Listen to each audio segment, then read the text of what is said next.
એટલે ટોલરન્સ તો રાખવું પડે. તમારાથી વય મર્યાદામાં મોટા હોય પરિવારજન, એ તમને ટોકે વઢે ત્યારે તમારે એક પણ શબ્દ નહીં બોલવાનો.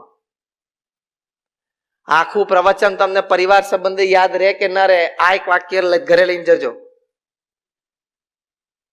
મોટા હોય, વડીલ હોય, એકવાર બોલે, એકવાર કહી જાય, કદાચ અપમાન પણ કરી જાય ને તોય કંઈ જ નહીં બોલવાનું. ભલે પપ્પા, ઓકે, ભલે કાકા, વાંધો નહીં, હું જોઈ લઈશ, એટલું જ બોલાય.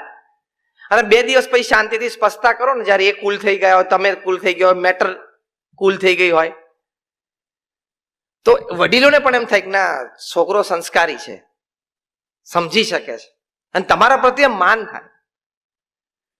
તમે વિચાર તો કરો, તો તમારી સામે વડીલ હોય, તમારા પિતાજી હોય, કાકા હોય, ફુવા હોય, માસા હોય, કાકા, મામા, માસી, ફોઈ હોય, તમારાથી વડીલ હોય, અને કંઈક બોલી ગયા તમે હાથ લાંબો કરીને ઝઘડો, એ તો કઈ આપણા સંસ્કાર છે?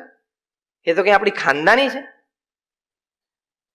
આ હું વાત સાચી કરું છું, ખોટી કરું છું? ત્યાં તો બધા સ્તબ્ધ થઈ ગયા છો ને, એટલે મને એમ કે શું થયું, વાત સાચી કે ખોટી?